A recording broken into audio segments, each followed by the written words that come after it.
Hello one. Daily current capsule में एक बार फिर से आप सभी का स्वागत है। आज के दिन की कुछ प्रमुख समसामयिक घटनाक्रम को लेकर आज हम डिस्कस करने जा रहे हैं।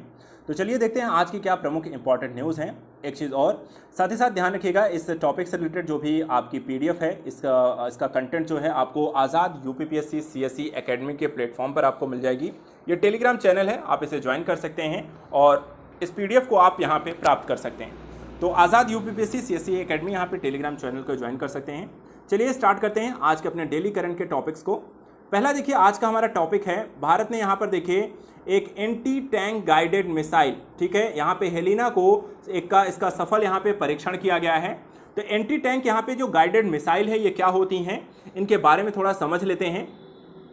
देखिए, भारत ने अपनी पहली यहाँ पर एक एंटी टैंक गाइडेड मिसाइल जिसका नाम यहाँ पे हेलिना है, इसका सफल परीक्षण किया है। इस मिसाइल का टेस्ट एडवांस लाइट हेलीकॉप्टर का द्वारा लद्दाख के ऊंचाई वाले क्षेत्रों में किया गया है। तो ध्यान रखिएगा, सबसे पहली चीज़ तो एंटी टैंक गाइडेड मिसाइल है, अर्थात टैंकों को नष्ट करने के लिए यहाँ पर एक गाइडेड मिसाइल है जो कि सीधा एक टारगेट को निशाना बनाकर यहाँ पर हिट की जाती है। और इसकी सबसे अच्छी यहाँ पे क्वालिटी ये है कि ये मिसाइल जो है फायर एंड फॉगट वाली, अर्थात कहने का मतलब है कि दागो और भूल जाओ, ठीक है। एक बार अगर आपने इसे लॉन्च कर दिया, लॉन्च करने के बाद आपको भूल जाइए, अर्थात ये जाके सीधा अपने क्या करती है, टारगेट को यहाँ पे हिट करती है। तो यहाँ पर आपको किसी भी तरीके के एंटी टैंक अर्थात टैंकों को आप टारगेट करके उसे वहाँ पर आप फायर कर सकते हैं और उसके बाद ये जाकर ऐसे टैंकों को यहाँ पर नष्ट कर सकती है। सबसे अच्छी बात है कि इसे एडवांस लाइट हेलीकॉप्टर के माध्यम से हिट किया जा सकता है और लद्दाख जैसे ऊंचाई वाले क्षेत्रों से भी आसानी से इसे आप हिट कर सकते हो। ये बहुत ही अच्छा यहाँ पे एक सफल परीक्षण रहा। मिसाइल का नाम ध्यान रखिएगा, हेलिना है। दूसरी जो सबसे अच्छी चीज है कि मिसाइल जो है इंफ्रारेड इमेजिंग सिस्टम पर भी यहाँ पर कार्य करता है।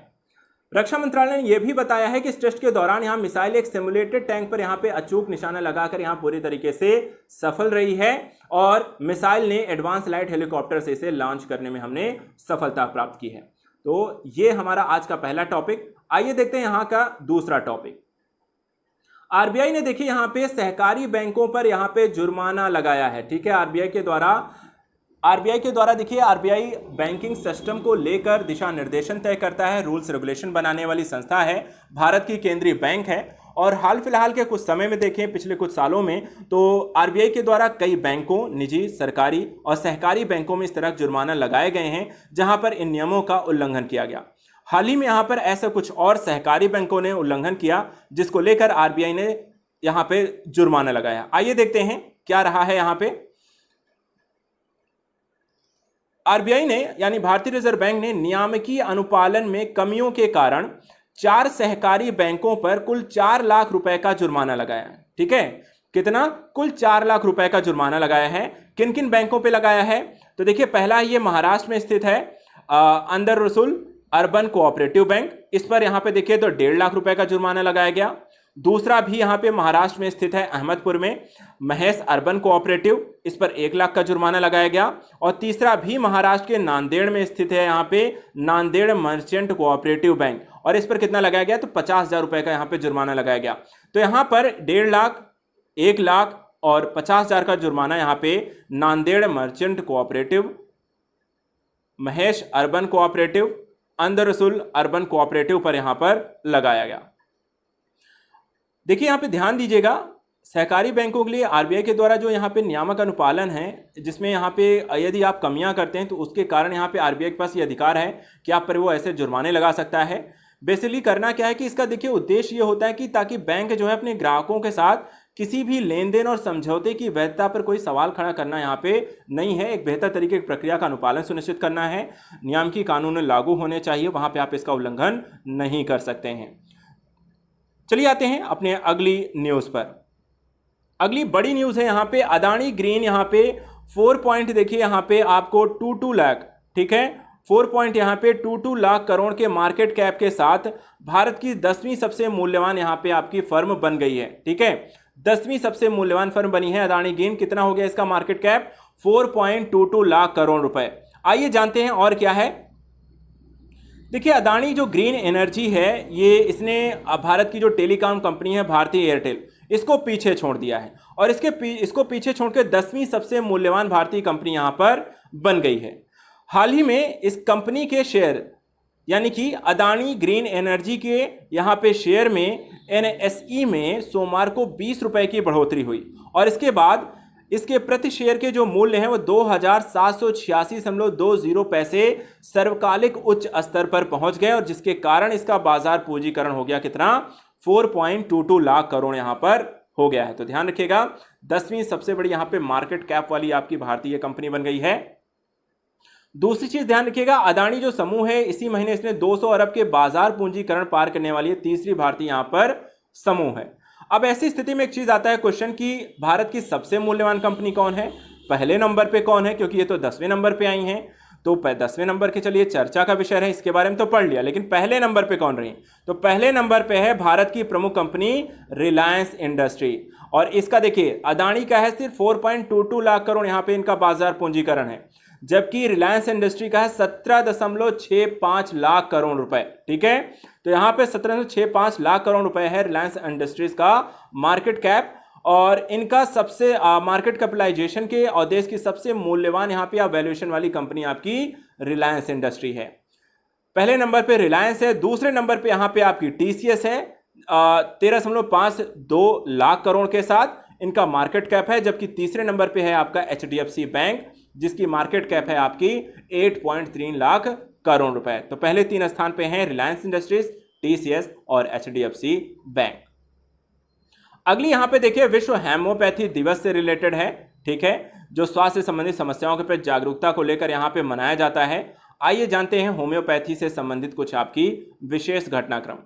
सबसे पहले देखिए होम्योपैथी का जो महत्व और चिकित्सा जगत में इसके योगदान को उजागर करने के लिए हम क्या करते हैं, प्रत्येक वर्ष 10 अप्रैल को विश्व होम्योपैथी दिवस का आयोजन करते हैं।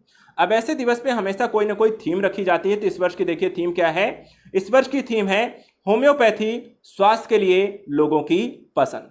ठीक है, इस वर्ष की थीम क्या है, होम्योपैथी स्वास्थ्य के लिए लोगों की थीम। दूसरी चीज ध्यान रखिएगा, यह दिवस किस लिए यहां पे मनाया जाता है, तो इसके संस्थापक थे होम्योपैथी के doctor Christian Friedrich Samuel Hahnemann. इनकी जयंती के उपलक्ष्य में यहां पर हम होम्योपैथी दिवस यहां पर मनाते हैं। इनका जन्म देखिए तो 10 अप्रैल 1775 को जर्मनी में हुआ था और इन्होंने विभिन्न चिकित्सीय पद्धतियों को यहां पर इनके जन्म इनके द्वारा दिया था, इनके द्वारा खोज की गई थी। डॉक्टर क्रिश्चियन हैनीमैन के द्वारा होम्योपैथी खोज 18वीं शताब्दी के अंत में की थी। तो इस दृष्टिकोण से थोड़ा सा ये भी जान लेते हैं कि होम्योपैथी यहां पर होता क्या है। तो देखिए होम्योपैथी जो शब्द है ये 2 शब्दों से मिलकर बनता है और ये दोनों ही शब्द आपके ग्रीक हैं। पहला शब्द है होमोइस जिसका मतलब होता है समान, जबकि दूसरा शब्द है यहाँ पे पैथोस यानी कि दुख। ठीक है, तो इसका मतलब होता है समः समम समयति यानी कि समरूपता, यानी कि दवा सिद्धांत पर आधारित एक चिकित्सीय प्रणाली है। इस प्रणाली के अंतर्गत दवाओं द्वारा रोगी का उपचार करना एक ऐसी विधि है जिसमें किसी स्वस्थ व्यक्ति में प्राकृतिक रोग के अनुरूपण करके समान लक्षण यहां पर उत्पन्न किए जाते हैं, जिससे रोगग्रस्त व्यक्ति का उपचार हम कर सकते हैं। सिस्टम जिसे ग्रेड भी कहा जा सकता है विकल्प के रूप में यहां पर विकसित किया गया है। तो यहां पर हमने देख लिया होम्योपैथी। नेक्स्ट यहां पर देखते हैं नीति आयोग ने जारी किया राज्य ऊर्जा जलवायु सूचकांक राउंड 1। देखिए यहां पे ये आपकी सूची है जो कि नीति आयोग के द्वारा जारी की गई है। इसमें गुजरात पहले पे है, केरला दूसरे पे, पंजाब तीसरे पे, हरियाणा चौथे पर, उत्तराखंड पहले 5 राज्य हैं। देख लीजिए यहाँ पर स्कोर और रैंकिंग का यहाँ पे जो मानक इसमें तय किए गए हैं वो यहाँ पर आपको दिए गए हैं। तो ऐसे यहाँ पर सभी जो मानक है वो यहाँ पर आपको दिखाई दे रहे हैं और इनमें सभी का यहाँ पे आपको स्कोर भी देखने को मिल जाएगा। आइए यहाँ पर थोड़ा सा जानकारी लेते हैं क्या रहा विशेष इस रिपोर्ट से रिलेटेड। तो सबसे पहली चीज 11 अप्रैल 2022 को नीति आयोग के उपाध्यक्ष जो हैं इस समय डॉक्टर राजीव कुमार, ध्यान रखिएगा अध्यक्ष उपाध्यक्ष हैं डॉक्टर राजीव कुमार और मुख्य कार्यकारी अधिकारी यानी CEO हैं आपके अमिताभ कांत। इन्होंने नई दिल्ली में राज्य और केंद्र शासित प्रदेशों के लिए राज्य ऊर्जा जलवायु सूचकांक राउंड 1 को यहां पर जारी कर दिया है। दूसरी चीज यहां पर देखिए बदलती जलवायु के मद्देनजर अपने ऊर्जा संसाधनों के बेहतर प्रबंधन करने वाले राज्यों और केंद्र शासित प्रदेशों को इस नीति आयोग के द्वारा कुछ मापदंड के आधार पर यह सूचकांक जारी किए गए। तो आइए समझते हैं यहाँ पे कौन कौन से इसके मापदंड हैं और ये मापदंड के आधार पर क्या क्या चीजें निर्धारित की गई। सबसे पहले देखिए यह सूचकांक 6 मापदंडों पर राज्यों और केंद्र शासित प्रदेशों को रैंकिंग प्रदान करता है। मापदंडों में 27 यहां पर संकेतक विभाजित हैं और इसी के तहत समग्र SECI राउंड 1 के स्कोर के आधार पर राज्यों को और केंद्र शासित प्रदेशों को 3 समूहों यानी कि फ्रंट रनर, अचीवर्स और एस्पिरेंट्स में यहां पर वर्गीकृत किया गया है। अब इनको इन वर्गों में विभाजित करने के लिए 6 मापदंड यहां पे तय किए गए हैं, जिसमें पहला है डिस्कॉम का कार्य निष्पादन, दूसरा है ऊर्जा की पहुंच, किफायत और विश्वसनीयता की जानकारी, अर्थात किस तरीके से ये राज्य यहां पर लोगों तक ऊर्जा की पहुंच को सुनिश्चित कर पाते हैं, उनके मूल्य क्या है और साथ ही यहां पर उसकी रेगुलरिटी, यहां पर विश्वसनीयता कितनी है। ऊर्जा जो प्रोवाइड कराई जा रही है उसमें स्वच्छ ऊर्जा का कितना योगदान है, ऊर्जा यहां पे आपको देखा जाए दक्षता कैसी है, पर्यावरण स्थिरता को लेकर क्या काम किए गए हैं और नए प्रयासों को यहां पर राज्यों ने क्या अपनाया है। ये सारे यहां पे आपके मानदंड इसमें अप्लाई किए गए। आइए बात करते हैं यहां पर रैंकिंग की। तो यहां पर देखिए 3 श्रेणियां यहां पर दी गई हैं। पहला है बड़े राज्यों को लेकर, पहला स्थान गुजरात का है, दूसरा स्थान केरल का है, तीसरा पंजाब का यानी कि GKP। ठीक है, GKP यानी कि पहले 3 राज्य हैं गुजरात, केरल, पंजाब। छोटे राज्यों को यहां पे अलग से सूची दी हुई है, जिसमें पहला स्थान गोवा का है, दूसरा त्रिपुरा का, तीसरा मणिपुर का यानी कि GTM और तीसरा है केंद्र शासित प्रदेशों को लेकर, जिसमें पहला स्थान चंडीगढ़ और दूसरा यहां पर दिल्ली का है। सूचियां भी देखिए यहां पर, इनकी तालिकाएं भी यहां पर साथ ही दी गई हैं। ये तालिका आप देख सकते हैं, जहां पे आप तालिका 2 में छोटे राज्यों के बारे में जानकारी दी गई है, गोवा, त्रिपुरा, मणिपुर, मिजोरम, सिक्किम, मेघालय और नागालैंड के बारे में। साथ ही यहाँ पे आपका अरुणाचल है। और इसमें आप देख सकते हैं तालिका 3, जिसमें केंद्र शासित प्रदेशों की जानकारी दी गई है, चंडीगढ़, दिल्ली, दादर नगर हवेली, पुडुचेरी और आंध्र प्रदेश, जम्मू कश्मीर और लक्षद्वीप। चलिए बात करते हैं मनोज सोनी जी के बारे में, जो यूपीएससी के नए अध्यक्ष यहां पर बने हैं। आइए बात करते हैं थोड़ा सा यूपीएससी के बारे में। देखिए 5 अप्रैल 2022 को डॉक्टर मनोज सोनी संघ लोक सेवा आयोग के अध्यक्ष यहां पे नियुक्त किए गए और यहां पे अध्यक्ष नियुक्त होने के ये आपके पहले यहां पर ये लोक सेवा आयोग के सदस्य के रूप में कार्यरत थे। हाल ही में प्रदीप कुमार जोशी को यहां पर की जगह पर इन्हें यहां पर नियुक्त किया गया है, मनोज सोनी को 31वें। ठीक है, मनोज जी का यहां पे जो कार्यकाल रहेगा वो 27 जून 2023 को समाप्त होगा। और पहले जो आपके यूपीएससी के अध्यक्ष थे अक्टूबर 1926 में सर रॉस बारकर थे और डॉक्टर मनोज सोनी जो हैं वो 31वें आपके यूपीएससी अध्यक्ष हैं। तो पहले कौन थे ये भी ध्यान रखिएगा, पहले थे यहाँ पे सर रॉस बारकर अक्टूबर 1926 में और 31वें हैं यहाँ पर आपके मनोज सोनी। 30वें रहे हैं प्रदीप कुमार जोशी जो इससे पहले थे और इनका जो कार्यकाल है ये भी ध्यान रखिएगा 27 जून 2023 तक रहेगा। चलिए थोड़ी सी जानकारी यहाँ पे संघ लोक सेवा आयोग के बारे में भी है कि यह भारत की केंद्रीय भर्ती एजेंसी है। भारतीय संविधान के यहाँ पे भाग 14 के अनुच्छेद 315 से 323 तक संघ लोक सेवा आयोग की संरचना, सदस्यों की नियुक्ति, उनके निष्कासन निलंबन, संघ लोक सेवा आयोग की शक्तियों, कार्यों और उनसे संबंधित सारे प्रावधान यहाँ पर किए गए हैं और यह एक स्वतंत्र संवैधानिक निकाय है। तो ये सारी जानकारी आपको ध्यान में रखनी है। चलिए आते हैं अगले यहाँ पे टॉपिक पर। केंद्रीय गृह मंत्री अमित शाह ने गुजरात में सीमा दर्शन परियोजना का उद्घाटन किया है। ये आप उद्घाटन करते हुए देख सकते हैं। आइए यहाँ पर देखते हैं क्या है इस योजना से संबंधित विशेष तथ्य। 10 अप्रैल 2022 को केंद्रीय गृह मंत्री अमित शाह ने गुजरात के बनासकांठा जिले के नडाबेट में सीमा पर्यटन परियोजना या सीमा दर्शन परियोजना का उद्घाटन किया है। तो ये देखिए, सबसे पहले परियोजना का इसमें नाम ध्यान रखना है और दूसरा यहाँ पर कहाँ ये परियोजना आपका उद्घाटन किया गया है।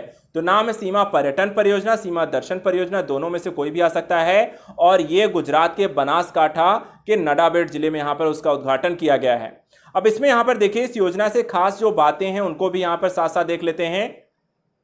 पहली चीज देखिए तो गुजरात सरकार के पर्यटन विभाग और सीमा सुरक्षा बल के द्वारा एक संयुक्त परियोजना है। ठीक है, तो संयुक्त परियोजना है, 2 लोगों ने मिलकर इसे यहां पर ओपन किया है, पर्यटन विभाग और सीमा सुरक्षा बल। पर्यटन बल गुजरात सरकार का है। दूसरा कहां पर अवस्थित है, तो भैया परियोजना भारत पाकिस्तान की अंतरराष्ट्रीय सीमा से कुछ किलोमीटर की दूरी पर स्थित है। लागत देखिए इसकी आई है 125 करोड़ रुपए और इसके माध्यम से सीमा पर्यटन स्थल को यहां पर विकसित किया जाएगा, अर्थात सीमा जो भारत अंतरराष्ट्रीय जो सीमा है उसको एक पर्यटन के रूप में आकर्षित बनाने के लिए इसे खोला जाएगा। और परियोजना का आकर्षण जो है वो है बीटिंग द रिट्रीट, यहां पे समारोह का आयोजन किया जाएगा और पर्यटक यहां पर भारतीय सेना और बीएसएफ के विभिन्न हथियारों को भी देख सकेंगे। तो एक तरीके से पर्यटन सीमा सुरक्षा के दृष्टिकोण से दोनों के संयुक्त प्रावधानों के तहत या योजना को साकार करने के लिए सीमा दर्शन परियोजना को लागू किया गया। अगला है देखिए यहाँ पे शहबाज शरीफ बन गए हैं पाकिस्तान के नए प्रधानमंत्री। देखा जाए तो शरीफ यहाँ पे पाकिस्तान की कमान यहाँ पे संभालने जा रहे हैं नए प्रधानमंत्री के रूप में। 3 बार ये पंजाब के मुख्यमंत्री यहाँ पे रह चुके हैं। जो पंजाब में यहाँ पर है वो पाकिस्तान में पड़ता है। 2018 में ये प्रधानमंत्री पद के उम्मीदवार थे और अभी इससे पहले ये पाकिस्तानी संसद में विपक्ष के नेता रहे। बात करते हैं तो देखिए पाकिस्तान में इमरान खान की सत्ता से जाने के बाद 11 अप्रैल 2022 को यहाँ पे शहबाज शरीफ को नया प्रधानमंत्री चुना गया, जबकि तहरीके इंसाफ पीटीआई के सभी सांसदों के नेशनल असेंबली से इस्तीफा देने के बाद सायरा बानो को पाकिस्तान में विपक्ष का नेता भी चुना गया। इमरान खान की पार्टी जो कि यहाँ पर आपके पीएम थे, इनकी पार्टी ने तहरीके इंसाफ ने नए प्रधानमंत्री के चयन के दौरान जो नेशनल असेंबली बुलाई गई उसका इनके द्वारा बायकॉट किया गया। लेकिन हमारे लिए जो जानकारी है वो शहबाज शरीफ बन गए हैं पाकिस्तान के नए प्रधानमंत्री। चलिए एक और न्यूज़ है यहाँ पर हमारे पास वाणिज्य और उद्योग मंत्रालय को लेकर, पेटेंट से रिलेटेड है। क्या है पेटेंट संबंधी यहाँ पर विशेष न्यूज़ जो आपको पता होनी चाहिए? तो देखिए बहुत ही इंपॉर्टेंट न्यूज़ है। 11 वर्षों में पहली बार जनवरी से मार्च 2022 के दौरान घरेलू पेटेंट दायर, ठीक है, घरेलू पेटेंट दायर किए जाने की संख्या जो है वो भारत में अंतरराष्ट्रीय पेटेंट फाइलिंग से अधिक हो गई। अर्थात भारतीयों ने ज्यादा पेटेंट यहां पर फाइल किए हैं बजाय अंतरराष्ट्रीय पेटेंट होने के। और इस दृष्टिकोण से कह सकते हैं कि पीयूष गोयल ने कहा है कि भारत में आईपीआर व्यवस्था को सुदृढ़ बनाने के डीपीआईआईटी के द्वारा किए गए निरंतर प्रयासों की सराहना की है कि उनके माध्यम से इस चीज में यहाँ पे जागरूकता फैली और लोगों ने ज्यादा से ज्यादा यहाँ पे आवेदन किया है। उद्योग और आंतरिक व्यापार संवर्धन विभाग, जिसे हम डीपीआईआईटी के नाम से भी जानते हैं, बौद्धिक संपदा या आईपी कार्यालय के समन्वित कार्य यहां पर करता है और इन्हीं के द्वारा समन्वित प्रयासों से भारत ने लक्ष्य रखा है कि वैश्विक नवोन्मेषण सूचकांक में हम शीर्ष 25 स्थान पर आएंगे। ठीक है, वैश्विक नवोन्मेषण यहां पे सूचकांक में भारत ने शीर्ष 25 स्थान में आने का लक्ष्य रखा हुआ है। और क्या रहा है तो चलिए कुछ डेटा यहां पर आपको देख लेते हैं। पिछले देखिए 7 वर्षों में पेटेंट दायर करने की संख्या में 50% की बढ़ोतरी दर्ज की गई है। ठीक है, कितने? 50% की। जबकि वित्त वर्ष 2014-15 से वित्त वर्ष 2021-22 में पेटेंट प्रदान किए जाने की संख्या लगभग कितनी हुई है? 5 गुना की बढ़ोतरी हुई है। यहां पर ये आप डेटा देख सकते हैं जिसमें लिखा हुआ है कि पिछले दौरान यहां पेटेंट आवेदनों की फाइलिंग और उन्हें प्रदान किए जाने की, तो यहां पर आप देख सकते हैं इसमें 1.5 गुना और इसमें 5 गुना की आप यहां पे वृद्धि इस पेटेंट फाइलिंग के माध्यम से आप देख सकते हैं। इसी से रिलेटेड यहां पे कुछ डेटा भी साथ साथ ये भी दिया हुआ है कि राष्ट्रीय यहां पे आईपीआर नीति के द्वारा निर्धारित आधारशिला, सरकार के द्वारा किए गए प्रयास के माध्यम से भारत ने यहां पे देखिए कुछ उपलब्धियां प्राप्त की हैं। पहला, पेटेंट दायर करने की संख्या 2014-15 में सिर्फ 42,763 थी, जबकि 2021-22 में बढ़कर हो गई 66,440 और इस दौरान हमने पिछले 7 वर्षों में इसमें 50% की वृद्धि दर्ज की है। दूसरा, 2014-15 में जहां 5,978, ठीक है, 5,978 की तुलना में वित्त वर्ष 2021-22 में हमने 30,074 पेटेंट प्रदान किए जाने की संख्या में लगभग 5 गुना की वृद्धि। तो डेटा दिया है, परसेंट दिया है, दोनों दिए हुए हैं। दोनों तरीके की चीजें एग्जाम में पूछ ली जाती है, इसलिए यहां पे आपको ध्यान से इसे आपको रिवीजन कर लेना है। जाते जाते यहां पे 2 पॉइंट और को आपको बता दूंगा कि देखिए यहां पर विभिन्न प्रौद्योगिकी क्षेत्रों में पेटेंट की जांच के समय में 2016 तक 72 घंटे का समय लगता था, जो अब सिर्फ यहां पर 5 से 23 महीने में यह पेटेंट की जांच यहां पर पूरी हो जाती है। और वर्तमान समय में वैश्विक नवोन्मेषण सूचकांक में भारत की जो रैंकिंग है 2015-16 में 81 थी, जो कि 2021 में 46वें स्थान पे हम आ गए हैं, 35 स्थानों की छलांग लगाई है। तो आज के करंट अफेयर्स के अंतर्गत हमने सारे टॉपिक यहाँ पर डिस्कस कर लिया। कल मिलेंगे कुछ और यहाँ पे करंट के टॉपिक्स के साथ। इन टॉपिक्स को पढ़ते रहिए, डेली करंट अफेयर्स के बारे में आप डिस्कस करते रहेंगे। इनकी पीडीएफ जो है आज़ाद यूपीपीएससी सीएससी एकेडमी के टेलीग्राम चैनल पे मिल जाएगी। तो बच्चों आज के लिए इतना ही। Thank you so much and good night. कल मिलेंगे यहाँ पर बाकी सारे टॉपिक्स के साथ, कुछ और घटनाक्रमों के साथ। Thank you so much and good luck.